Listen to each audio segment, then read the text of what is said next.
जय हिंद दोस्तों, मैं नवीन शर्मा आप सभी का स्वागत करता हूं। आशा करता हूं आप सब एकदम अच्छे हैं, एकदम बेहतरीन हैं। एक बार सारे प्यारे दोस्त बताएंगे आप सब कैसे हैं। उम्मीद करूंगा बहुत अच्छे होंगे, बहुत बेहतरीन होंगे।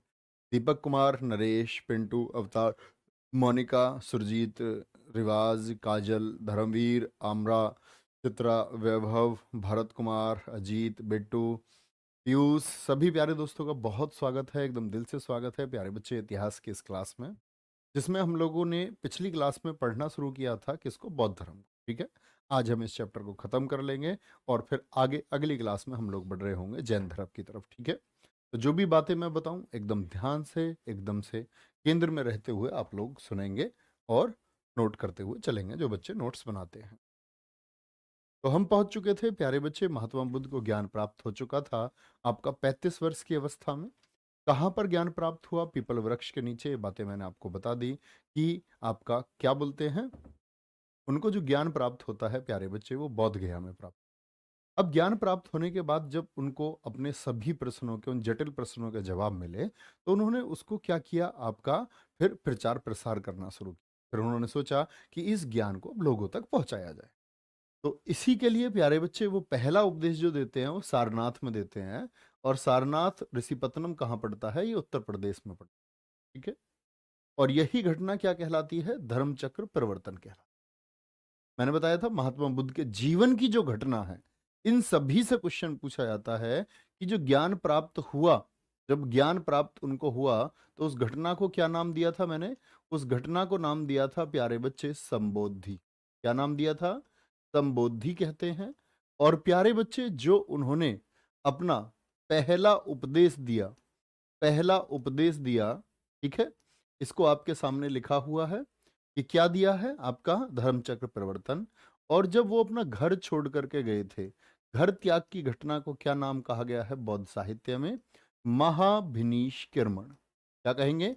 महाभिनिष्क्रमण कहा गया है। ये बातें मैंने आपको बता दी थी। ठीक है, कोई भी दिक्कत, कोई परेशानी? आगे चलेंगे। अब बात आती है जो धर्म चक्र परिवर्तन दिया, ये इन्होंने 5 ब्राह्मणों को दिया। किनको दिया? 5 ब्राह्मणों को दिया। ठीक है, और प्यारे बच्चे वो 5 ब्राह्मण कौन थे? मैंने बताया जो इनके साथ तपस्या करने वाले लोग थे। वेरी गुड, बहुत शानदार। कौन लोग थे? जो इनके साथ तपस्या कर रहे लोग थे।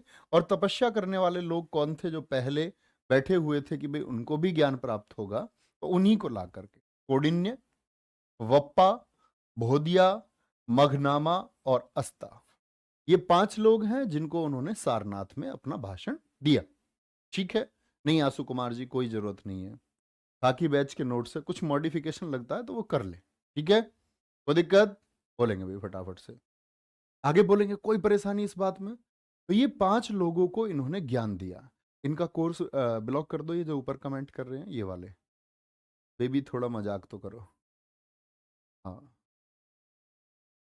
ब्लॉक नहीं, कोर्स डिसेबल। चलो भाई आगे आएंगे। क्या बोलेंगे? 5 ब्राह्मणों को दिया गया, 5 ब्राह्मण, कोई दिक्कत, कोई परेशानी? अच्छा, वाराणसी में यज्ञ श्रेष्ठी को ज्ञान दिया। तो आपसे पूछा जाता है, बहुत इंपॉर्टेंट क्वेश्चन है, कि महात्मा बुद्ध सारनाथ के बाद कहां गए थे? तो सारनाथ के बाद वो कहां गए? वाराणसी गए। ठीक है, कहां गए? वाराणसी गए। और मैंने आपको राजा बिंबिसार का जिक्र पिछली क्लास में किया था, जिन राजा बिंबिसार ने महात्मा बुद्ध से कहा था कि भाई आप मेरे यहां राज्य में थोड़ा हिस्सा ले लो। तो वापस वो आपका क्या बोलते हैं, कहाँ गए थे? फिर वो आपका प्यारे बच्चे मगध साम्राज्य भी गए थे। ठीक? आगे चले, तो कहाँ गए सारनाथ के बाद में? वाराणसी। इंपॉर्टेंट है, वाराणसी में उन्होंने क्या काम किया, बहुत महत्वपूर्ण है। वाराणसी में ही बौद्ध भिक्षु संघ बनाया। अब प्रश्न आएगा, भैया जी बौद्ध भिक्षु संघ क्या होता? संघ बोलते हैं हम लोग ग्रुप को, भिक्षु समझते हो? अगर आपने कभी बौद्ध भिक्षुओं को देखा है, नारंगी रंग के कपड़े पहने हुए, ठीक है, मैरून से कपड़े शायद आपने देखे हों, तो नारंगी से कपड़े पहन के, एकदम से बाल वाल मुंडवा के वो जो लोग रहते हैं वो भिक्षु हैं। और बौद्धों में तो इनको कहा जाता भिक्षु, और महिलाओं को कहा जाता था भिक्षुनी।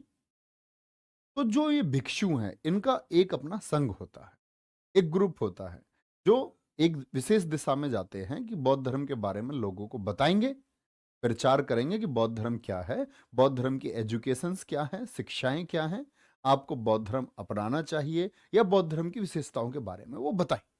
ठीक है, कोई दिक्कत? तो वाराणसी में ही बौद्ध भिक्षु संघ बनाया। अब ये बौद्ध है, इन लोगों को तुम योगी जी वाले फैन मत समझ लेना कि योगी जी वाले फैन है ये। वो नहीं, वो भगवा रंग है, वो भगवा रंग है। ठीक है। वाराणसी में जाने के बाद, वाराणसी के बाद वैशाली गए। कहां गए? वैशाली। वैशाली गए और वहां बौद्ध भिक्षुणी संघ बनाया। अब इस शब्द को आप लोग हाईलाइट करें, भिक्षुणी। तो भिक्षुणी तो महिला होती है। बौद्ध भिक्षुणी संघ बनाया आनंद के कहने पर। अब ये आनंद कौन है? ये इनके शिष्य हैं। ठीक है, पहले शिष्य भी थे इनके। क्या बोलेंगे? आनंद कौन है? इनके स्टूडेंट है, शिष्य है। अब एक बात समझे कि ये बात क्यों ऐसे हाईलाइट की गई है आनंद के कहने पर। क्या महात्मा बुद्ध ऐसा नहीं चाहते थे? तो कहते हैं कि महिलाओं ने बहुत सारी प्रयास किए। इनकी जो माता थी, जिन्होंने इनका पालन पोषण किया, प्रजापति गौतमी, बहुत चाहती थी कि भाई वो भी बौद्ध भिक्षु संघ में प्रवेश करे। लेकिन जब राजा शुद्धोधन की मौत हो गई, राजा शुद्धोधन की मौत के बाद में, राजा शुद्धोधन की मौत के बाद में 3 महीने बाद उन्होंने कई बार प्रयास किया महात्मा बुद्ध से कहने का कि वो एक भिक्षुणी संघ बनाए और महिलाओं को भी एंटर किया जाए, महिलाओं को भी प्रवेश दिया जाए। लेकिन महात्मा बुद्ध अडिग रहे। तब वो आनंद के पास गई। आनंद जो कि थोड़े उदार थे नियमों को लेकर के, तो आनंद के कहने पर फिर महाप्रजापति गौतमी को यह परमिशन मिलती है कि वो इस भिक्षुणी संघ को बनाए। लेकिन ये भिक्षुणी जो है, इनको नियम बताए कि भिक्षुणी कितनी भी वरिष्ठ हो, एक जो पुरुष है, जो भिक्षु है, उसको नमस्कार करेगी, उसको सम्मान करेगी, उससे सीखेगी। जो वर्षावास है, वर्षावास मतलब होता है कि जब वर्षा ऋतु आती है ना, तो ये बौद्ध भिक्षु जो भिक्षु बनकर के अपना पेट पालते हैं, ये तब चलना बंद कर देते हैं। वर्षावास में कहीं ठहर जाते हैं, किसी विहार में। क्या बोलते हैं? विहार। मैंने एक नाम लिया। विहार का मतलब क्या होता है? बौद्ध विहार। विहार का मतलब होता है रुकने की जगह, जहां पर बौद्ध लोग रुकते हैं। मठ तो हो गया आप लोगों का, आप जानते हैं, जहां पर पूजा होत करते हैं लोग अपने। तो बौद्ध विहार क्या हो गया? ये रुकने का स्थल हो गया। किसका? ये रुकने की जगह हो गई। तो ये बौद्ध विहार में ठहर जाते थे, इसको बोलते हैं वर्षावास। बोले महिलाएं जो है ना, ये वहां कहीं वर्षावास नहीं करेंगी जहां पर पुरुष भिक्षु मौजूद ना हो। ठीक है, आगे इस संघ में सबसे पहले प्रजापति गौतमी। आप कहेंगे प्रजापति गौतमी जानते हैं आप कौन है? प्रजापति गौतमी इनकी माता जी थी। फिर आम्रपाली जुड़ी। ये वो इतिहास का किस्सा है जिस पर सबसे ज्यादा प्रश्न पूछे जाते हैं, रोचक लगता है लोगों को। आम्रपाली। ठीक है, आम्रपाली की बात करें प्यारे बच्चे, आम्रपाली थी वैसैया। कहां की आपकी? आम्रपाली। आम्रपाली, यहां से आपको समझना होगा कि व्यक्ति के जीवन में कैसे बदलाव आते हैं और क्या होता है। थोड़ी सी स्टडी है, समझ। आम्रपाली जो थी, ये नोट नहीं करना कोई भी, कभी नोट बनाने लग जाओ इसके। आम्रपाली थी वैशाली की। और दरअसल में इनके माता पिता कौन थे, इसका कोई वर्णन नहीं मिलता है कि कौन इनके माता पिता हैं। आम के पेड़ के नीचे मिली, इसीलिए नाम रखा गया आम्रपाली। वैशाली में पली बढ़ी, सुंदर इतनी थी कि बोलते हैं कि उस समय जो भारतवर्ष था उसकी सबसे सुंदर लड़की कौन थी? वो आम्रपाली थी। तो हर कोई आम्रपाली को चाहता था, हर कोई। तो वहां पर जो आम सभा हुई, उस आम जनसभा में यह निर्णय लिया गया कि जो आम्रपाली है, क्योंकि छोटे छोटे राजा भी थे जो चाहते थे कि वो आम्रपाली से आपका क्या करेंगे? विवाह करेंगे। तो इन छोटे छोटे राजाओं में अक्सर आपस में युद्ध होते रहे आम्रपाली को लेकर। सभी के बीच, ये इससे लड़ गया, ये मेरी है, ये मेरी है। किसी ने बोला ये मेरी है, तुम्हारे और मेरे बीच कोई आ गया, समझो वो मर गया। ये वाला सीन हो गया। आप समझ सकते हो क्या सीन हुआ होगा। काजल तुम सिर्फ मेरी हो, तो किसी ने बोला होगा आम्रपाली तुम सिर्फ मेरी हो। तो भैया मतलब इस तरह के झगड़े में हर व्यक्ति चाहता था। तो वैशाली की जो जनसभा हुई, वैशाली में बोला गया कि आम्रपाली की शादी किसी एक व्यक्ति से अगर हो गई तो बाकी लोग खिलाफ हो जाएंगे और शायद उस व्यक्ति को जान से जाना पड़े। क्या करें? तो आम्रपाली को घोषित कर दिया गया नगर वेश्या। नगर वेश्या मतलब ये पैसे के देकर के, पैसे लेकर के शारीरिक संबंध अब जो चाहे वो इनसे बना सकता। तो एक लड़की को उसकी सुंदरता की वजह से नगर वैश्या हो जाना पड़ा। अब महात्मा बुद्ध वाले इस प्रसंग में हमने आम्रपाली क्यों जोड़ा है, इसका कथानक है कि जब ये बौद्ध भिक्षु है, मैंने बोला ये वर्षावास में रुक जाते हैं, ठहर जाते हैं। ऐसे ही इनका एक शिष्य आम्रपाली के दरवाजे पर पहुंचा। आम्रपाली के दरवाजे पर पहुंचा तो आम्रपाली का दरवाजा खटखटाया और आम्रपाली ने उस बौद्ध भिक्षु से कहा कि मतलब वर्षा ऋतु आने वाली है, अब तुम मेरे घर ठहर जाओ, तुमको मेरे घर ठहरना होगा। ठहर सकते हो? वो ठहरते थे। अब उसने बोला कि मैं जाकर के पहले महात्मा बुद्ध जी जो हैं उनसे पूछूंगा। बाकी शिष्यों में एकदम से खलबली मच गई कि एक वेश्या के घर में, एक प्रोस्टिट्यूट के घर में एक बौद्ध भिक्षु रहेगा, तो ये तो अपनी सुंदरता का जादू चलाएगी। सुंदरता का जादू चलाएगी तो उसका जो धर्म है वो भ्रष्ट हो जाएगा और ये बौद्ध धर्म के लिए सही नहीं। यहां पर बात आती है किसकी? खुद को नियंत्रित करने की। महात्मा बुद्ध के पास जब वो शिष्य पहुंचा और उसने अपनी बातें, अपना प्रस्ताव रखा, महात्मा बुद्ध ने बोला कि हमको किसी ना किसी घर में तो ठहरना होता ही है। तब ये बिहार आज के टाइम के इतने बड़े स्थल जो बौद्ध स्थल है तब नहीं हुआ करते थे। उन्होंने बोला ठहरना तो है ही, तो ठहर जाएंगे। बोले तुम ठहर सकते हो, मुझे मेरे शिष्य पर पूर्ण विश्वास है, उसको मैंने जो एजुकेशन दी है वो उस पर खरा उतरेगा। रह करके आया 4 दिन इनके घर।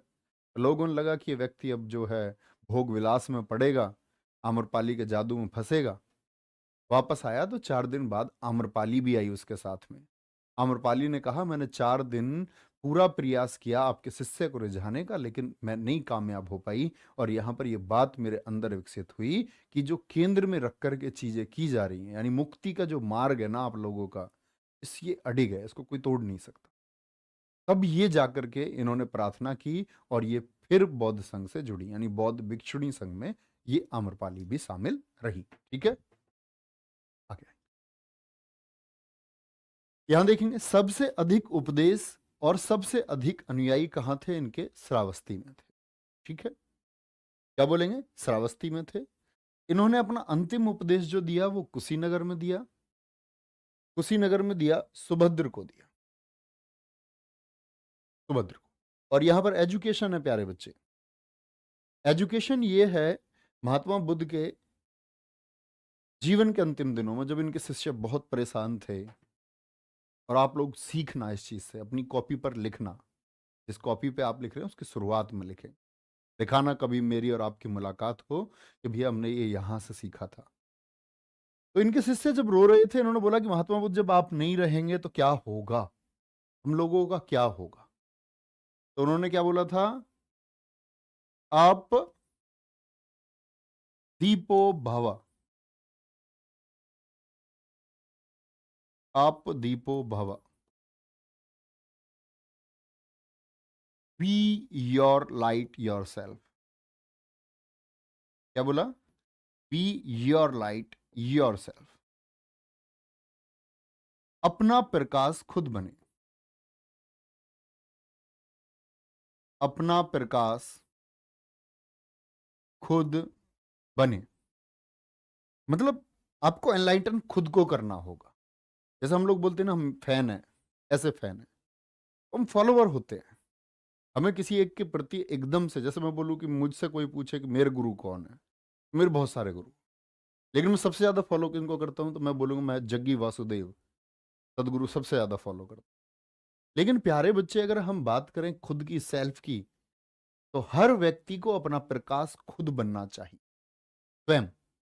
आप खुद अपने प्रकाश बन पाएंगे, यानी आपके अंदर वो ताकत है कि आप खुद को चमका पाएंगे, तो आपको फिर किसी विशेष सहारे की जरूरत नहीं होगी।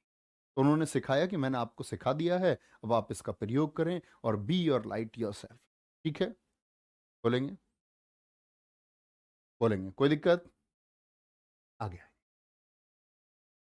सर्वाधिक उपदेश जो दिए इन्होंने किस भाषा में दिए? पाली भाषा में। बहुत क्वेश्चन पूछा जाता है, बौद्ध धर्म की भाषा कौन सी है? तो पाली भाषा है। ठीक है, कौन सी भाषा है इनकी? पाली। ऐसी जैनों की भाषा होगी प्राकृत भाषा होगी। सर्वाधिक वर्षावास बिताए,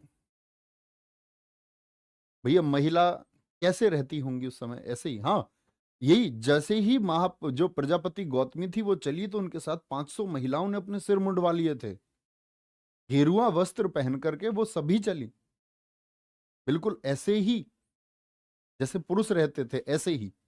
ठीक है, बहुत शानदार। तो सर्वाधिक उपदेश पाली भाषा में और सर्वाधिक वर्षावास, समझ गए, वर्षा ऋतु में लोग रुक जाते थे, तो सर्वाधिक वर्षावास कहां बिताए? वो श्रावस्ती में। अंतिम वर्षावास कहां बिताया? ये कुशीनगर। कहां पर? कुशीनगर। ठीक है, कोई दिक्कत? सर मठ रुकने की जगह को विहार बोलते हैं, तो मठ को क्या बोलते हैं? ध्यान से सुनो, मैंने क्या बताया था। मैंने बोला जो पूजा स्थल है वो कहलाता है तो मठ। ठीक है, ध्यान से देखें, आगे लिखें। अब आते हैं टीचिंग्स क्या थी, शिक्षाएं क्या थी, महात्मा बुद्ध ने क्या शिक्षाएं दी। तो महात्मा बुद्ध की जो शिक्षाएं हैं इनको बोलते हैं हम आर्य सत्य। तो पूछता है आप लोगों से कि बौद्ध धर्म में कितने आर्य सत्य बताए गए हैं? तो आर्य सत्य हैं 4। कितने आर्य सत्य हैं जिनको आर्य ट्रुथ कहा जाता है? वो कितने हैं? वो 4 हैं। बोले दुख है, दुख होता है, कोई दिक्कत नहीं है, सभी के जीवन में दुख आता है या नहीं आता? आता है, दुख है। दुख का कारण है, क्या बोले? जब दुख आया तो दुख पैदा हुआ होगा, कोई तो वजह होगी। जैसे आपको अपना कोई छोड़ के चला जाए, आपका अपना कोई दूर चला जाए, आपका कोई लॉस हो जाए, तो उसका कोई रीजन होता है हमेशा। बोले दुख का कारण भी है। लोगों ने बोला हाँ बिल्कुल ठीक है। दुख का निराकरण है, निराकरण बोलते हैं सॉल्यूशन को। दुख है, दुख का एक रीजन भी है, एक कारण भी है, लेकिन दुख का सॉल्यूशन भी है। सुनने वाले लोगों ने बोला कि क्या क्या सॉल्यूशन है, कैसे दुख को खत्म किया जा सकता है? तो बोले दुख का निवारण अष्टांगिक मार्ग से किया जा सकता है। कौन सा पाथ फॉलो करना होगा? अष्टांगिक पाथ। क्या बोलेंगे? कौन सा मार्ग फॉलो करना होगा? अष्टांगिक मार्ग आपको फॉलो करना होगा। कोई दिक्कत, कोई परेशानी? अब देखेंगे, दुख है, दुख का कारण है, दुख का निराकरण है और दुख का निवारण अष्टांगिक मार्ग से किया जा सकता। ठीक है, एक बच्चे ने लिखा है आजकल की महिलाओं से मेकअप नहीं उतरता तो कौन बाल क्या मुंडवाए। गलत स्टेटमेंट, ऐसे स्टेटमेंट नहीं देते। और हर चीज विशेष जो बनाई गई है ना, विशेष का मतलब ये नहीं है कि आप उस पर टिप्पणी कर दें। महिला जो श्रृंगार है वो महिलाओं पर ही जचता है। आप हिंदुस्तान की देवियों को देखो, देवी लक्ष्मी वो साज सज्जा के साथ, और जिसके पास जाती हैं आप लोग जानते ही हैं। दुनिया की दौड़ किसके लिए है? इस दुनिया की दौड़ अधिकतम क्या, ना के बराबर, अधिकतम दौड़ लक्ष्मी प्राप्ति की है। वो भी श्रृंगार करती हैं, तो ऐसे स्टेटमेंट आप नहीं दे सकते। श्रृंगार ये भी एक गहना है, ये बहुत अच्छी बात है। हम कहते हैं कि ऐसा कोई व्यक्ति जो श्रृंगार नहीं किए हुए है, कोई लाली लिपस्टिक वो लड़की नहीं लगाती है, कोई मेकअप वो नहीं करती है, लेकिन उसका आचरण सही नहीं है, तब क्या होगा? लेकिन एक लड़की मेकअप करती है खुद को अपने, मतलब उसको वो पसंद है और उसका आचरण बहुत अच्छा है, तो क्या बेहतर है? जैसे किसी ने बोला कि साड़ी पहनने वाली और घूंघट करने वाली इतना बड़ा, उसका आचरण सही नहीं है तो क्या वेशभूषा है। वहीं शॉर्ट्स पहनने वाली किसी लड़की का आचरण अगर सही है तो क्या सही। ऐसे स्टेटमेंट ना बनाए, वैसे डायलॉग्स ना, है ना। तो क्या बोलेंगे, 4 अष्टांगिक मार्ग समझ में आए। आंखें बंद करें। दुख है, दुख का कारण है, दुख का निराकरण भी है, सॉल्यूशन भी है। निराकरण कैसे होगा, वो अष्टांगिक मार्ग से हो। और वो चारों लिख करके परीक्षा में आपसे पूछ लेगा, 4 आर्य सत्यों में से, 4 आर्य सत्यों में से कौन सा सही नहीं है। ठीक है, क्या बोलेंगे, 4 आर्य सत्यों में से कौन सा सही नहीं है। ठीक है, अब बात आई कि अष्टांगिक मार्ग से हटा सकते हैं। अभी अष्टांगिक मार्ग क्या है।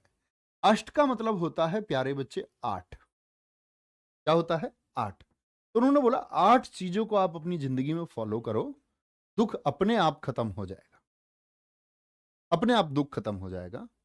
क्या बोलेंगे, ध्यान से देखेंगे। सम्यक दृष्टि, 4 आर्य सत्य में विश्वास। सम्यक दृष्टि क्या है, आपकी दृष्टि सही होनी चाहिए। यानी सबसे पहले तो आपको आर्य सत्यों में विश्वास करना होगा। अब मान के चलो कोई व्यक्ति ये बोले कि दुख होता ही नहीं है जी, दुख नाम की कोई चीज होती नहीं है, तो उसका सॉल्यूशन तो कोई मतलब ही नहीं बनता। पहले आपको आर्य सत्यों में विश्वास करना होगा कि दुख होता है, उसका कारण होता है, उसका निराकरण भी होता है। ठीक है, दूसरा आता है सम्यक संकल्प, राइट सिलोश, क्या बोलते हैं, राइट रिसोल्यूशन, संकल्प। आप प्यारे बच्चे तैयारी कर रहे हैं, आपकी जिंदगी में विकल्प आप लोग लेकर के चलते हैं। कई बार विकल्प हम बनाते हैं कि ये नहीं होगा तो ये होगा, ये नहीं होगा तो ये होगा, और ये नहीं होगा तो ये होगा। विकल्प ठीक है, लेकिन विकल्प का चुनाव हमको जब ये ना हो तब करना चाहिए। लेकिन हम इसको करते करते इसके बारे में भी सोच रहे हैं, तो ये विकल्प है। संकल्प, एक अवधारणा होनी चाहिए कि अभी मेरे सामने मेरा ये लक्ष्य है। सम्यक वाणी, आपको सही तरीके से बात करनी चाहिए। जैसे बहुत सारे लोग होते हैं कि स्टूडेंट्स है, मान के चलो आप लोग लगभग 15,000 लोग क्लास देख रहे हैं। अब मैं तुमसे ये बोलूं कि आपको कोई भी मिले, कोई व्यक्ति, आप सबके भाव अलग अलग होंगे बात करने के। लेकिन आप में से बहुत अच्छे बच्चे भी होंगे जो हमेशा किसी छोटे से भी अच्छे से बात करते होंगे। ये सम्यक वाणी है, इसका बड़ा प्रभाव है। कहते कई बार आपके झगड़े वाणी की वजह से हो जाते हैं। आप गलत टोन में बोल गए, किसी से ऊंची टोन में बोल गए, वो दुख पहुंचाएगी आपको, अंततः दुख पहुंचाएगी। ठीक है, अब बात आई कि सम्यक वाणी होनी चाहिए, राइट, एकदम सही वाणी का आप चुनाव करें। ठीक है, चलो भाई। शुभम मनु जी, ये लगभग इतिहास की कौन सी क्लास है, 5वीं 6ठी होगी, ज्यादा, और लगभग 5-6 क्लासेस में मैं आपको बताया है। आज आपका ब्लॉक होने का नंबर दोस्त आ चुका है। मैंने बोला अच्छे छात्र मुझे चाहिए। शुभम मनु जी को हम इस बात के लिए ब्लॉक कर रहे हैं क्योंकि उन्होंने बोला, देखो पहले उन्होंने एक बात की, हम सब स्टूडेंट्स की जान नवीन शर्मा सर, प्लीज पीडीएफ से ना पढ़ाइए, हम नोट्स बना। तो इसमें क्या दिक्कत है नोट्स बनाने में। तो मेरा मानना यह है कि आप अभी तैयारी करने के लायक नहीं है, आप माता पिता का सपना पूरा करने के लायक नहीं है। अगर आपको अभी रोक दिया जाएगा तो शायद आप फिर कोई और चुनाव करेंगे और अपने बारे में मन बना करके रहेंगे। चलो इस बार छूट दे देते हैं इनको, लेकिन अगली बार नहीं। मैं जो चीजें एक बार समझा चुका हूं उनको एक ही बार में फॉलो करो। बार बार बताने की जरूरत नहीं होनी चाहिए प्लीज। मुझको ऐसा लगता है कि आप मिट्टी हैं, फिर नहीं सीख पा रहे हैं तो, है ना। अच्छे से सुनो, सम्यक वाणी, सम्यक कर्म, और इतनी देर से अष्टांगिक मार्ग खुला हुआ है, एक नर्सरी का बच्चा इतनी देर में लिख लेता। ठीक है, आप चाह रहे हैं कि सरकार आपको पूरी जिंदगी लाखों रुपए दे दे और आप संघर्ष नहीं करना चाहते, ये तो गलत बात है। सम्यक कर्म, आपके काम ठीक होने चाहिए, एक्ट आपके ठीक होने चाहिए। आप सोच रहे हैं आप चोरी कर करके, नाकारी कर करके, ठीक है, लापरवाही से नौकरी ले लेंगे तो नहीं, नौकरी नहीं मिलेगी। यानी आपका कर्म सही नहीं है तो आपको नौकरी नहीं मिलेगी और फिर आपको दुख पहुंचेगा, ये दुख का कारण बनेगा। लेकिन आपके कर्म सही हैं, जो एक्ट वो हर सेलेक्टेड बच्चा करता है आप करेंगे तो ठीक होगा। ठीक है, सम्यक आजीविका, क्या बोलेंगे, आजीविका, जो आप जीवन जीते हैं और लाइवलीहुड मतलब बोला इन्होंने साधारण होना चाहिए। सम्यक व्यायाम, एक्सरसाइज आपको करनी चाहिए। सम्यक सम्यक स्मृति, मेमोरी के लिए आपको काम करना चाहिए। ऐसा नहीं है कि कल आपने किसी से कोई प्रॉमिस किया था आज भूल गए, बोले मुझे याद ही नहीं है मैंने तुमसे क्या कहा था, तुमने तो कहा था मैं तुम्हें अपनी दुल्हन बनाऊंगा। मैं बोला मैंने कब बोला था, तुम झूठ बोल रही हो क्या। तो इसकी वजह से भी चीज़ें बदलती हैं। आपने देखा होगा कई बार आपने अपने किसी दोस्त ने आपके 500 रुपये ले लिए, मान लो छोटा सा उदाहरण है, ये तो बड़ी शिक्षाएं हैं। अब आपका दोस्त आपसे ये कह दे कि उसे ध्यान नहीं है तुमने उसे 500 रुपये कब दिए थे, तो भैया गड़बड़ हो जाएगी। सम्यक समाधि, सही समाधि होनी चाहिए। समाधि का मतलब होता है तप, जो तप करते हैं आप, जो ध्यान लगाते हैं, ठीक है। सर सम्यक मीन्स क्या होता है समझ में नहीं आ रहा है। सम्यक प्यारे बच्चे बताया ना मैंने आपको, सम्यक मीन्स होता है राइट, सही। देखो एक तो होता है कुमार्ग, बैड वे, एक होता है सदमार्ग, राइट वे। सद मतलब सत, जो अच्छा मार्ग है, जो सही है, उसको बोलेंगे सद, राइट। और कुमार्ग, कुमार मतलब बुरा, जो बुरा मार्ग है, बैड वे है, तो ये सही है, ठीक है। आगे आइए, प्रतीक चिन्हों की बात करते हैं। सिंबल्स, क्या बोलेंगे, सिंबल्स। महात्मा बुद्ध से जुड़े हुए उनके जीवन के बौद्ध साहित्य में कुछ प्रतीक बताए जाते हैं। जैसे आपसे क्वेश्चन पूछेगा महात्मा बुद्ध के जन्म का प्रतीक क्या है, कमल और सांड। कमल जब वो बचपन में थे, सांड उनकी जवानी का प्रतीक है, यौवन, जब वो यंग थे उनके यंग होने का प्रतीक है। जैसे गर्भ से समझे हाथी। अब ये प्रतीक कैसे होते हैं भैया, प्रतीक का क्यों बताए गए हैं, तो दरअसल में इनके जीवन में कहीं ना कहीं ये जुड़ाव रहा। जैसे इनकी माता जी थी महामाया, तो महामाया जब ये पैदा होने वाले थे उससे पहले, यानी जब उनकी माता ने गर्भ धारण किया था उससे पहले उनको एक सपना आया, और उस सपने में उनको लगा कि उनके पेट में कोई हाथी प्रवेश कर रहा है, कोई हाथी एंटर कर रहा है। कहां, आपका भ्रूण में, वॉम में, पेट में। इसीलिए बोलते हैं कि इनका कोई ना कोई संबंध रहा है। गृह त्याग, गृह त्याग मतलब जो महाभिनिष्क्रमण है, इसका प्रतीक बताया गया है घोड़ा। ज्ञान का प्रतीक जिसको संबोधि बोलते हैं, उसका प्रतीक बताया गया पीपल। जैसे पीपल के वृक्ष। मृत्यु, मृत्यु को बोलते पद चिन्ह, और मृत्यु को ही बोलते फुटप्रिंट, यानी मोक्ष का प्रतीक है, मोक्ष का, ब्लिस, निर्वाण, निर्वाण का प्रतीक है, ब्लिस का सिंबल है। अब यहां इंपोर्टेंट बात है, बोलेंगे एक बार सर स्तूप भी पूछा जाता है। हाँ, स्तूप इसी के लिए इस्तेमाल होता है, मृत्यु के लिए। जैसे यहां हम शब्द करते हैं निर्माण, लेकिन महात्मा बुद्ध जी का जो जीवन है, एक बच्चे ने पूछा, बड़ा अच्छा क्वेश्चन है।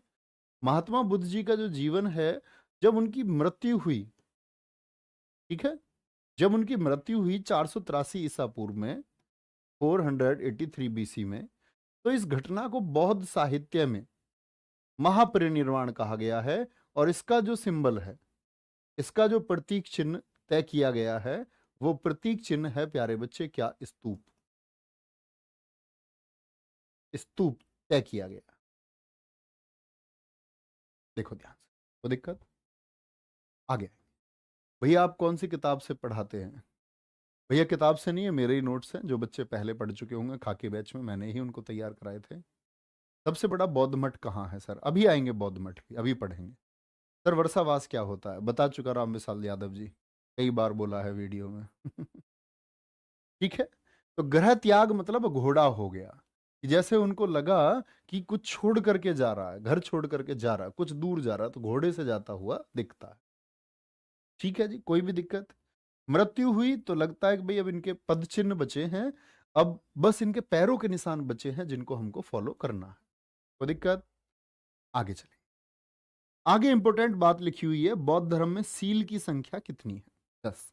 इसके बारे में आपको कुछ पढ़ना नहीं है। तो आपसे मैं पूछूं आर्य सत्य कितने हैं, तो आपका आंसर आएगा भैया जी आर्य सत्य 4 हैं। अष्टांगिक मार्ग में कितनी चीजें बताई गई, 8 चीजें। और सील कभी नहीं पूछे जाते, हालांकि 10 हैं। ये 10 में ऐसे है कि व्यक्ति के जीवन से संबंधित बताए गए और बौद्ध भिक्षुओं को बताए गए कि कभी भी आप लोग जो आरामदायक सैया है, खाट है, उस पर आराम ना करें, हमेशा ठोस पर सोएं, शराब ना पिएं, परस्त्री गमन ना करें, ब्रह्मचर्य का पालन करें, आदि आदि, सही खाना खाएं, है ना। ये सारी चीजें इसमें बताई गई 10 सील। आगे आए। अब आते हैं बौद्ध साहित्य पर, बुद्धिज्म लिटरेचर। और ये एसएससी का फेवरेट टॉपिक है, ये बात याद रख ले। एसएससी का ये फेवरेट टॉपिक है, क्योंकि अब क्या हो गया है प्यारे बच्चे, अब जन्म से मृत्यु से बहुत कम क्वेश्चन पूछता है, बौद्ध संगतियों से बहुत कम क्वेश्चन पूछता है। जैसे पैट का एग्जाम है, यूपिटर प्लस सी पैट, वो आसान क्वेश्चन पूछता है, तो वहां ऐसे प्रश्न देखने को मिलते हैं। ठीक है, आगे आपने सुना होगा ना, सुशील, वो लड़का बड़ा सुशील है। तो मतलब अच्छे सील है उसके अंदर। सील मतलब होता है मर्यादाएं, लिमिट्स, आपको किन लिमिट्स में रहना है।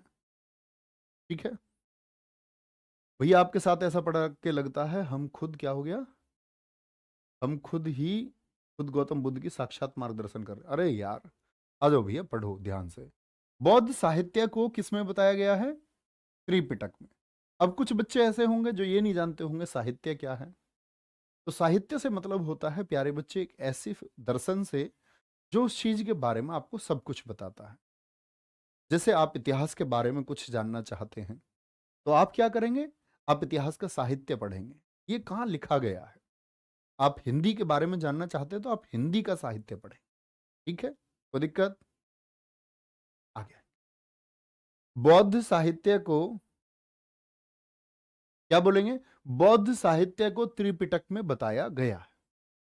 अब ये त्रिपिटक क्या है? त्रि मतलब तीन, पिटक मतलब पिटारा। तीन जो बुक्स हैं, तीन जो ग्रंथ हैं, तीन जो एपिक्स है, उन एपिक्स का जो एक कलेक्शन है उसको त्रिपिटक बोलते हैं। ठीक है, त्रिपिटक कौन सा है?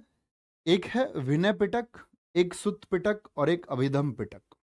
ठीक है, और हमेशा आप चीजों को पढ़ते रहें। कुछ बच्चे ऐसे होते हैं जो लगातार ये कमेंट्स करते रहते हैं, भैया जी इसका क्वेश्चन कैसे पूछा जाएगा। तो हर लाइन को प्यारे बच्चे, संभव नहीं है कि मैं आपको ये बताऊं कि इसका क्वेश्चन कैसे आएगा, उसका कोई अर्थ भी नहीं है। आप अच्छे से पढ़ें, परीक्षा में प्रश्न कैसे आएगा उसके लिए मैं 3 बजे प्रैक्टिस सेट कराता हूँ, है ना। और देखो, कल पिछली क्लास में मैंने क्या पढ़ाया, उसका 3 बजे प्रैक्टिस सेट में एक क्वेश्चन होगा। हिस्ट्री में शायद क्वेश्चन नंबर 2 होगा, मैंने आज लिख करके दिया है। और मैं गारंटी से दे रहा हूँ, आप में से बहुत सारे बच्चे गलत बताएंगे, नहीं तो आप साक्षात खुद देख लेना उस चीज के। आगे आएंगे। तो क्वेश्चन के लिए वो 3 बजे का सेट है, उसको ज्वाइन करो बहुत अच्छे से, बहुत बेहतरीन आपकी तैयारी को वो बनाएगा। ठीक है, बौद्ध साहित्य को त्रिपिटक में बताया गया है। एक विनय पिटक है, एक सुत्त पिटक है और एक अभिधम पिटक है। कोई दिक्कत? तीनों पिटक के नाम बोलें? बोलेंगे भाई, बहुत शानदार। भावेश शर्मा जी, ठीक है, कोई दिक्कत? क्या बोलेंगे?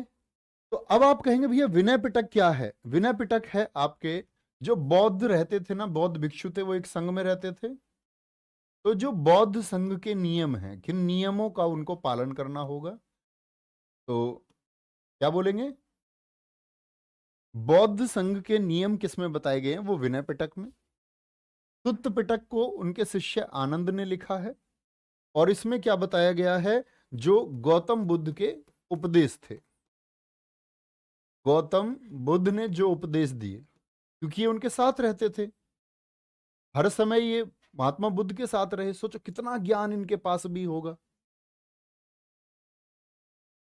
जिस व्यक्ति के मार्ग मात्र को कोई फॉलो करे तो काफी ज्ञान मिले, तो ये उनके पास ही रहे। तो गौतम बुद्ध के उपदेश ये किसने लिखे हैं? उनके शिष्य आनंद ने इस पुस्तक में लिखे हैं, बुक लिख दी सुत्त पिटक। अभिधम पिटक ये लिखी है मोगली शिष्य ने, मोगली पोती, ये भी शिष्य थे महात्मा बुद्ध के। ठीक है, कोई दिक्कत? 3 पिटक हैं। अब बात कहेंगे जी, इसमें तो गौतम बुद्ध के उपदेश हो गए, इसमें बौद्ध संघ के नियम हो गए, इसमें अभिधम पिटक में आपका बोलते हैं कि जो ज्ञान, ज्ञान प्राप्ति के आदि के, ठीक है, अनुसरण के मार्ग आदि बताए गए। ठीक है, सुत्त पिटक ठीक है। सुत पिटक में गाय को क्या कहा गया है? एसएससी ने बहुत बार क्वेश्चन पूछा है। अन्नदा, वन्नदा, सुखदा। यूबीपीसीएस क्वेश्चन पूछ चुका है कि सुत पिटक में अन्नदा किसको कहा गया है? आप कहेंगे कि वो भैया किससे शुरू किया गया है? शुरू नहीं, किसको कहा गया है? गाय को कहा गया है। सुत पिटक कितने भागों में विभाजित है? ये मोस्ट इंपोर्टेंट टॉपिक है। अगर मैं आज का कहूं, सबसे ज्यादा क्वेश्चन पूछे जाने वाला टॉपिक यही है। ये जो पिटक थे, जो पुस्तकें थी, ये कुछ आप किताब में चैप्टर्स में बांट देते हैं ना किताब को, ऐसे ही सुत पिटक 5 भागों में बटा हुआ था। वो 5 भाग कौन कौन से हैं? कुंदक निकाय, ठीक है, अंगुत्तर निकाय, निकाय बोलते हैं सिस्टम को, दीघ निकाय, मध्यम निकाय, मध्यम निकाय, और प्यारे बच्चे इसको बोलते थे संयुक्त, संयुक्त निकाय। नाम इसका संयुक्त ही रहेगा, जॉइंट नहीं रहेगा, संयुक्त निकाय। ठीक है। मध्यम को आपको कई बार ऐसे भी लिखा मिलेगा हिंदी में, मध्यम। अब इनसे क्या क्या क्वेश्चन पूछे जाते हैं? पहला प्रश्न पढ़ो। अनेक बार परीक्षाओं में पूछा गया है कि खुंदक निकाय में क्या बताया गया है? जातक कथाएं बताई गई हैं, और ये जातक कथाएं क्या हैं? बौद्ध के जन्म से पूर्व की कथाएं हैं।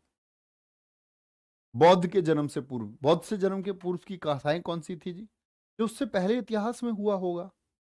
और इसमें प्रमुख है, इसमें जब मैं जैन पढ़ा रहूंगा तो उस समय मैं आपको एक शब्द बताऊंगा, अगम, अगम साहित्य। तो इसमें जैनियों से संबंधित बहुत सारी रचनाएं मिलती हैं जो इनसे पहले जैनियों में थी। ठीक है। तो खुंदक निकाय में बताई गई है जातक कथाएं। तो बुद्ध जी का जो जन्म हुआ, इनके जन्म से पहले की जो घटनाएं है, जैसे आपका जन्म कब हुआ? आप में से मैक्सिमम बच्चे सन 2000 के बाद के पैदा होंगे, जिनका जन्म सन 2000 के बाद हुआ होगा। लेकिन आपसे पहले भी आपकी जिंदगी में कुछ हुआ है ना? क्या बोलेंगे? हुआ कि नहीं हुआ? बिल्कुल हुआ। देश आजाद हुआ आपसे पहले, हरित क्रांति आपसे पहले आई, कंप्यूटर युग आपसे पहले आया, औद्योगिकरण आपके सामने नहीं आया, आपसे पहले आया। तो ये जातक कथाएं हैं। अंगुत्तर निकाय मैं आपको बता ही चुका कि 16 महाजनपदों के बारे में किस पुस्तक में बताया गया है? तो अंगुत्तर निकाय में। अब आप ये बात भी जान गए कि अंगुत्तर निकाय एक पार्ट है किसका? सुत्त पिटक का, सुत्त पिटक का। दीघ निकाय, मध्यम निकाय, संयुक्त निकाय, ये बस नाम याद रखेंगे। इन दोनों में क्या क्या बताया ये याद रखेंगे। इंपोर्टेंट है त्रिरत्न। बौद्ध धर्म में देखो अब कितनी चीजें आ गई हैं। एक तो बोला 4 आर्य सत्य, 10 क्या बता दिए आपको प्यारे बच्चे? सील। अष्टांगिक मार्ग में 8 नियम आपको बता दिए गए। अब बात आती है सुत्त पिटक। पिटक कितने थे? पिटक 3 थे त्रिपिटक में, विनय पिटक, सुत्त पिटक, और आपका अभिधम पिटक। विनय पिटक किसने लिखा? उपाली ने। सुत्त पिटक किसने? आनंद ने। और तीसरा अभिधम पिटक किसने लिखा? मोगली ने लिखा। तो अब आ गया त्रिरत्न कितने हैं? तो त्रि वाले में तो 3 ही आएगा ना, मैं भी सोचना है कुछ। तो त्रिरत्न क्या है? बौद्ध धर्म में त्रिरत्न है, बौद्ध, धम्म और संघ। बौद्ध, बौद्ध का मतलब क्या होता है? ज्ञान। एक तो ज्ञान हो गया, एक धम्म, धम्म का मतलब है शिक्षा। सम्राट अशोक जब आप पढ़ेंगे तब भी मैं बताऊंगा कि वो बौद्ध धम्म को अपनाएंगे। तो भेरी घोष यानी तलवारों की नीति से निकल करके जब वो बौद्ध धर्म को अपना लेंगे तो वो धम्म की नीति अपनाएंगे। भेरी घोष की जगह वो धम्म घोष अपनाएंगे। ठीक है, बौद्ध की शिक्षाओं की नीति को। और संघ तो आप लोग जानते ही हैं क्या होता है। संघ कुछ व्यक्तियों का जो समूह है वो संघ कहलाता है। ठीक है जी, कोई दिक्कत? बहुत बढ़िया। गुरुजी अंगुली माल के बारे में भी बताएं भैया। अंगुली माल, दरअसल में मैंने आपसे बोला देखो आप अपनी जिंदगी में रहेंगे, छोटी सी कहानी है, बड़ी जीवन के लिए भी जरूर। बच्चे ने कहा तो बता देते। अंगुली माल दरअसल में एक डाकू था जो उंगलियां काट लेता था किसी की भी। महात्मा बुद्ध उसके सामने, शॉर्ट में सुने छोटे, महात्मा बुद्ध स्वयं उसके सामने पहुंच गए। और इसमें लेसन ये नहीं है कि महात्मा बुद्ध ने उसको एक डाकू जीवन से हटा दिया। लेसन ये है कि आप पहली बात तो निर्भीक रहें। उंगली माल से सब डरते थे, आप किसी चीज को फेस करने के लिए पहले निर्भीक बने। बोले ना, अप दीपो भरे। आपको अगर अंदर से प्रकाशवान है तो आपको बाहर की चीजों, बाहर का जो अंधकार है वो हट जाएगा, उससे डर नहीं लगेगा। तो वो नहीं डरे अंगुली माल से। पहली एजुकेशन ये है। दूसरी एजुकेशन ये है कि आप सही चीजों से किसी को समझाएं। अगर आपका समझाने का मार्ग सही है तो लोग समझते हैं। जिसके अंदर अगर बौद्धिक चेतना है, बोलते हैं इसमें थोड़ी नाम मात्र की भी चेतना होती है, वो समझता है। जिसके अंदर की चेतना डेड है और वो मर चुकी है, तो चेतना जीवित नहीं हो सकती। तो कहते नहीं है कि भाई मान के चलो क्लास देख रहे हैं, 20,000 बच्चे क्लास देख रहे हैं, उसमें से कोई 10 बच्चे ये कहते हैं कि मेरी समझ में नहीं आता है। तो इसका मतलब क्या होता है? इसका मतलब होता है कि 19,990 बच्चे सही हैं और 10 बच्चों के ही समझ में क्यों नहीं आ रहा। या तो ये बहुत ज्यादा विकसित बच्चे हैं, या ये फिर एकदम से क्या बोलते हैं उसको, मटरी है। मटरी वो होता है जो समझने का प्रयास ही नहीं करता। तो महात्मा बुद्ध ने समझाया, तो समझ रहे हो, अंगुली माल भी मटरी नहीं था, वो भी ठीक था, वो समझ गया और सही मार्ग पर चला। आगे आएंगे। भैया ज्ञान और शिक्षा में क्या फर्क है? प्यारे बच्चे, शिक्षा जो है, शिक्षा आपका रास्ता है और ज्ञान एक मंजिल है। छोटा सा अंतर ये है, ये समझे, ठीक है। भैया इनका नाम बुद्ध कब पड़ा? जब इनको ज्ञान प्राप्ति हो गई तब इनका नाम बुद्ध। बुद्ध का मतलब अभी होता है ना ज्ञान, नॉलेज। जब इनको ज्ञान प्राप्त हो गया। ओके, आगे आएंगे। बौद्ध संगति, मैंने बोला महात्मा बुद्ध जी जो एक्सपायर हुए ये 483 में, महापरिनिर्वाण कहा जाता है इनकी घटना। 4 घटनाएं कभी ना भूलना। इनका घर त्याग, महाबनिष्कर्मण, ज्ञान प्राप्त, संबोधि, पहला उपदेश, धर्म चक्र परिवर्तन, इनकी मृत्यु, महापरिनिर्वाण। तो पहले ही वर्ष तो बहुत सारे राजाओं के बीच झगड़ा हो गया महात्मा बुद्ध जी की आपका जो मृत शरीर था उसको लेकर के। बोलते 8 राजाओं ने उसको 8 जगह बांट लिया, 8 जगह स्तूप बनाए गए उनके शरीर के अवशेषों को रख करके, अस्थियों को, हड्डियों को, 8 जगह बने। तो ये बौद्ध संगति क्या है? काउंसिल क्यों होती है? कभी भी आप समझ सकते हैं, संगति मतलब बैठक, एक कमेटी जो बौद्ध धर्म के चीजों को सही तरीके से चलाने के लिए मीटिंग की जाती है कि भाई अब हमको क्या करना होगा आगे। हमारे ऑफिस में जैसे मीटिंग होती है तो हम सोचते हैं कि आरडब्ल्यूए में हम बच्चों के लिए क्या बेहतर कर सकते हैं। नवीन, तुम्हारा क्या इनपुट है बच्चों के लिए? क्या किया जा सकता है? ये कोर्स आ रहा है, इसमें हम क्या कर सकते हैं? तो मैं बोलूं कि हम ये कर सकते हैं। इसीलिए होती है हमेशा संगति, ठीक है। आगे नंबर 1, नंबर 2 देखो, 483 में हुई दूसरी, तीसरी 255 में और चौथी हुई पहली शताब्दी में। कहां पर हुई? बड़ी आसानी से याद कर सकते हैं, RVPK। ऐसा बोले एक बार, RVPK, राजगृह, वैशाली, पाटलिपुत्र, कुंडलवन। RVPK, आंख बंद करके बोलते रहे एक बार। स्कैन टेक्निक पे काम किया जो मैंने जीएस की क्लास में समझाई थी आपको प्रैक्टिस सेट में। स्कैन टेक्निक किसी भी चीज को याद करने का सबसे बेहतर तरीका है। बोलो क्या बोलोगे? 483, 383, 255 पहली शताब्दी, राजगृह, वैशाली, पाटलिपुत्र और कुंडलवन। ठीक है। अच्छा, राजा कौन कौन थे? राजा ये सभी आप पढ़ेंगे इतिहास में, धीरे धीरे आएंगे, मैं वहां भी ये चीजें बार बार रिपीट करता रहूंगा। अजात शत्रु, कालाशोक, एके, RVPK, एके, राजगृह, वैशाली, पाटलिपुत्र, कुंडलवन। पहली, उस समय राजा कौन थे? अजात शत्रु थे। मैं आपको बताऊंगा ये मगध पर एक शासक रहे थे, आगे आप पढ़ेंगे इनके बारे में। कालाशोक, अशोक और कनिष्क। पहली वाली के अध्यक्ष, हर कभी भी एक समिति होती है तो अध्यक्ष कौन होते हैं? महाकश्यप, ताबक मीर, मोगलीपुत्र और वसुमित्र। ये 4 कौन बन गए? अध्यक्ष बन गए। ठीक है, महाकश्यप, साबक मीर, मोगलीपुत्र, वसुमित्र। उपाध्यक्ष कौन है? पहली 3 में उपाध्यक्ष कोई नहीं था और चौथी संगति में प्यारे बच्चे आपका उपाध्यक्ष भी बने अश्व घोष। अब यहां महत्वपूर्ण बात क्या है? महत्वपूर्ण बात क्वेश्चन पूछ लेगा आपसे कि जो पहली बौद्ध संगति हुई वो किस शहर में आयोजित हुई थी। चौथी बौद्ध संगति के समय अध्यक्ष कौन थे। तीसरी बौद्ध संगति किस राजा के समय पर हुई थी। ठीक है, कोई दिक्कत, कोई परेशानी। अब ये पांचवी और छठी पर भी क्वेश्चन पूछे जाते हैं। छठी अभी आपका भारत की आजादी के बाद 1954 में म्यांमार में हुई, उसके बारे में बहुत सारे लोग सहमत रहे, लेकिन पांचवी से एसएससी क्वेश्चन पूछ चुकी है। पांचवी बौद्ध संगति 1871 में हुई मांडले में। मांडले कहाँ है, ये आपका म्यांमार में है। और कौन से राजा ने इसको करवाया था, राजा मिंडन ने।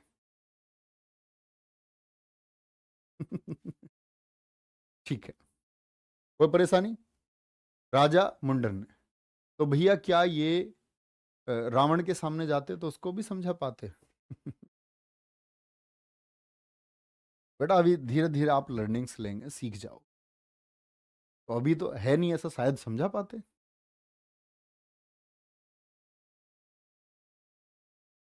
विकास यादव जी, गुरुदेव आपकी सब बात समझ आ रही हैं, बहुत बढ़िया। आप समझ सकते हैं, आप ध्यान से सुन रहे होंगे, हमेशा आता है समझ। तो बात समझेंगे। लेकिन चौथी बौद्ध संगति के समय भैया झगड़ा हो गया बौद्ध भिक्षुओं में। चौथी बौद्ध संगति के समय जो बौद्ध थे वो दो वर्गों में बट गए। लिखना, चौथी बौद्ध संगति में बौद्ध दो हिस्सों में बट गए। बौद्धों के बीच चौथी मीटिंग में बात बिगड़ गई, दो वर्ग में बट गए। इसमें बट गए, दो वर्ग में बट गए। अब ये जो दो वर्ग हैं, ये कौन कौन से थे, महायान और हीनयान। ये कौन लोग हैं, ध्यान से देख लेना। महायान, महायान देखना ध्यान से, महायान शाखा के हैं प्यारे बच्चे वसुमित्र। अब यहां ध्यान से समझे, वसुमित्र यहां कहां थे, अंतिम में। तो वसुमित्र ये कहते हैं क्या, बुद्ध को ईश्वर। तो जितने भी महायान है, जैसे मुस्लिमों में दो है, सिया और सुन्नी, ऐसी बौद्धों में महायान और हीनयान। तो महायान जो है शाखा, जिसके प्रमुख कौन है, जिसके चीफ हैं वसुमित्र, ये बुद्ध को ईश्वर समझते हैं। इन्होंने बोला जो ये पुराने वाले लोग थे जो हीनयान थे, महाकश्यप, महाकश्यप कब है, देखो ये पहली के समय है। तो महाकश्यप हीनयान शाखा, यानी ये पुरानी वाली हो गई, पुरानी शाखा है। तो यहां से याद रखना कि जो महाकश्यप है ये बुद्ध को महापुरुष समझते हैं। कौन, हीनयान शाखा वाले। ये भगवान बुद्ध को भगवान नहीं मानते, ये कहते हैं ये सिर्फ कोई एक महापुरुष थे, इन्होंने अष्टांगिक मार्ग दिया। लेकिन जो परिवर्तन है, जो चेंजेस हैं, उनको ये नहीं मानते, उनको ये नहीं मानते। कोई भी परिवर्तन अगर पुराने नियमों में होता है तो वो इनको मान्य नहीं है। बोले जैसे पुराना चलता था ऐसे ही चलने दे। लेकिन जो ये नए वाले हैं, इन्होंने क्या बनाए, नए नियम बनाए। और बोले भगवान बुद्ध महापुरुष नहीं है, इंसान नहीं है, वो भगवान है, वो भगवान है। तो यहां पर प्यारे बच्चे आप देखोगे कि सबसे ज्यादा महायान शाखा को अपनाने वाले देश हैं। तो हीनयान की संख्या ज्यादा या महायान की, तो वो लोग जो बुद्ध को ईश्वर मानते हैं उनकी संख्या सबसे ज्यादा है। सर आपने बताया था हिंदू धर्म का प्रचार किया था किसी ने, हाँ मैं बताऊंगा, आदिगुरु शंकराचार्य जी के बारे में आपको पढ़ाऊंगा, प्रॉमिस। ठीक है। अच्छा, जो ये हीनयान है, हीनयान भी दो हिस्सों में बटे हुए हैं आपके, सर्विसवादी और व्यवहासिक। आपको सिर्फ नाम याद रख लेने हैं, बहुत जटिल चीजें हैं, इससे आप सिर्फ परेशान होंगे। जब आप एक बार ये परीक्षा निकाल लें और कभी यूपीएससी की तुम तैयारी करो तो आपको पढ़ना होगा व्यवहासिक, जब बौद्ध दर्शन आप पढ़ेंगे, और सर्वासिसवादी। अब आते हैं महात्मा बुद्ध के गुरु, टीचर्स कौन थे इनके। तो एक तो आलार कलाम है, महात्मा बुद्ध के गुरु, पहले गुरु थे इनसे, जिनसे इन्होंने सांख्य दर्शन सीखा। सांख्य दर्शन का मतलब संख्याओं से है, और दर्शन समझने लायक शायद आप अभी स्थिति में नहीं होंगे, समझ सकते हो, लेकिन इसके लिए कई लेक्चर देने पड़ेंगे तुमको दर्शन समझाने के लिए। तो मैं बच्चों से, मैं दरअसल में बैच में उतनी ही बात करता हूँ जितनी उनके लिए ठीक है, जितनी उनके लिए जरूरी है, जो वो समझ सकते हैं। जैसे मैं अभी आपको यहाँ पर मान के चलो कैलकुलस समझाने लग जाऊं या डायनामिक्स समझाने लग जाऊं, तो शायद ऐसा होगा तुम में से कई बच्चे मुझे गाली देने लग जाओगे। बोले यार मास्टर पता नहीं क्या कर रहा है। आपके लिए चीजें जो आपकी परीक्षा के हिसाब से, एसएससी के हिसाब से आपके लिए बेस्ट बेस्ट है, वो पहुंचा जाए। गुरुजी तुम मेरे दिल के कार्डियोलॉजिस्ट हो भैया। तो सांख्य दर्शन दरअसल में ये कपिल मुनि ने दिया है, हमारे कपिल मुनि थे, कपिल मुनि। और अंकों का विश्लेषण, अंकों का जो ज्ञान है उससे व्यवहारिकता, दुनिया को जोड़ना, ये सांख्य दर्शन है। और सांख्य दर्शन किसने समझाया महात्मा बुद्ध को? अलार कलाम ने। योग, क्योंकि इन्होंने तप किया ना 6 वर्ष, उसके लिए योग इन्होंने किससे सीखा?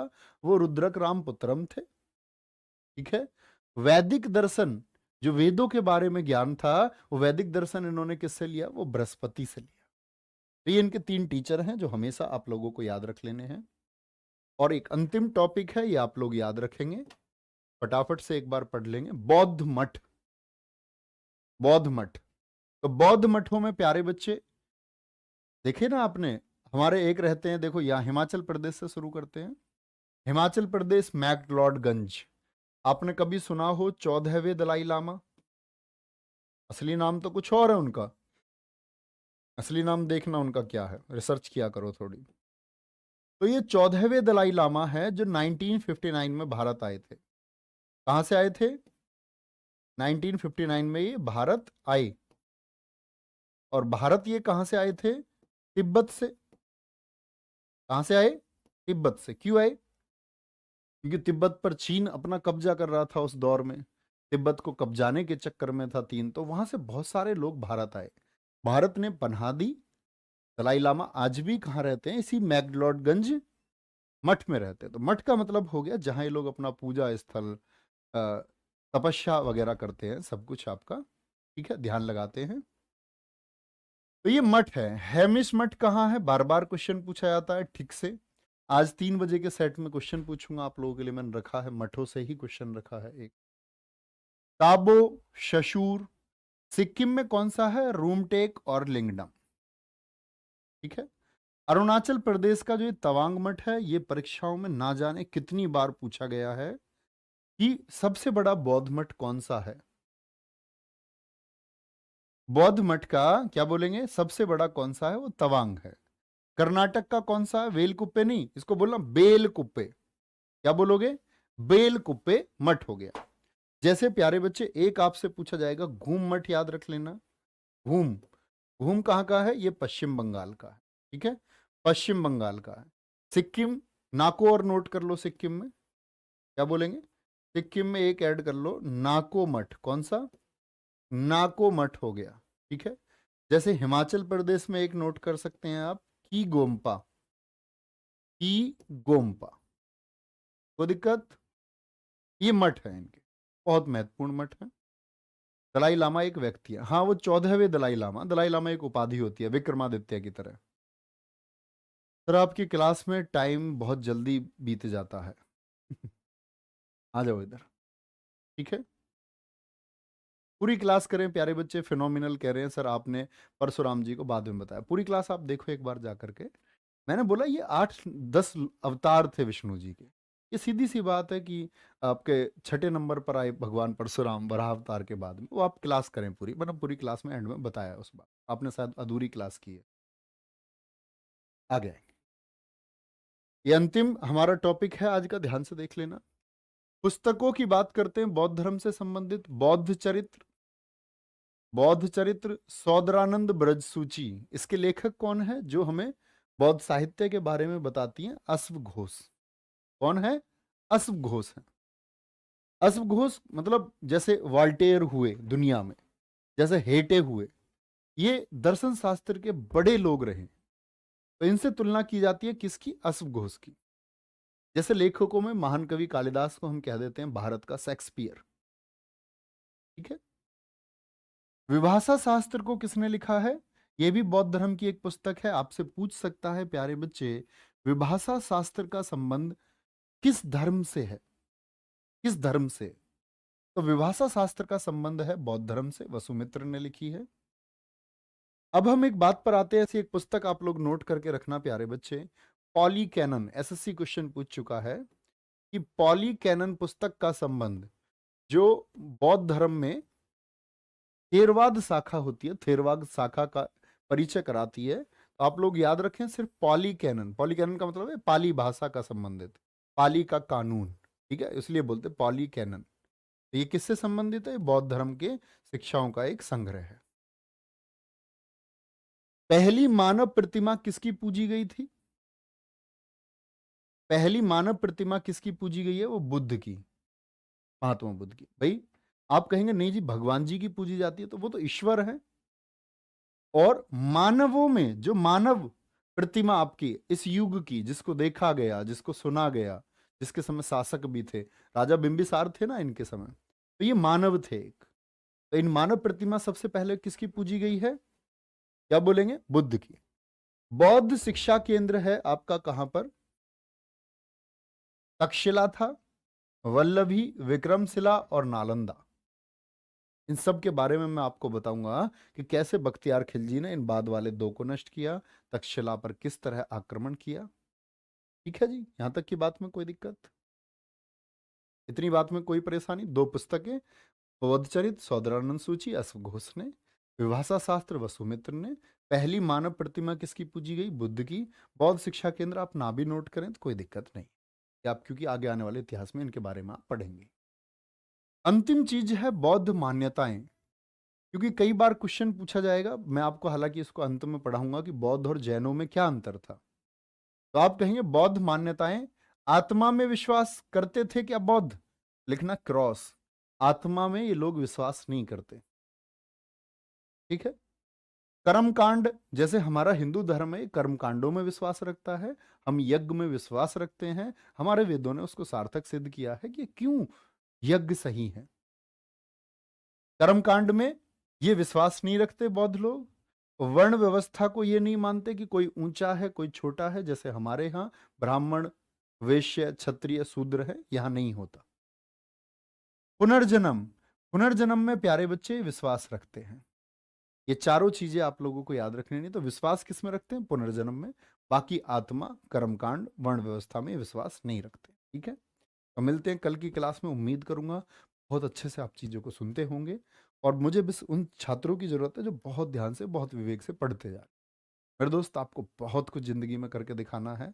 और कभी आपके पड़ोस में कोई बने ना, ऐसे पीसीएस हो गया, यूपीएससी हो गया, उसी से आप कभी चिंता मत करना, क्योंकि समाज ऐसे प्रेशर क्रिएट करता है। देखो उसका बच्चा, अभी आप बोलना कि हमारा सीखने का भी दौर है, हमने अभी सीखना शुरू किया और हम मंजिल के उस मुकाम तक हम पहुंचेंगे कि हमारे ऊपर सबको गर्व होगा। सबको, माता पिता को भी, आपको स्वयं को भी, सबको गर्व होगा। जरूरत है तो आप सीखते चले। अपना ख्याल रखिए बहुत सारा। Thank you, bye bye, take care. जय हिंद, जय भारत, जय मां सरस्वती।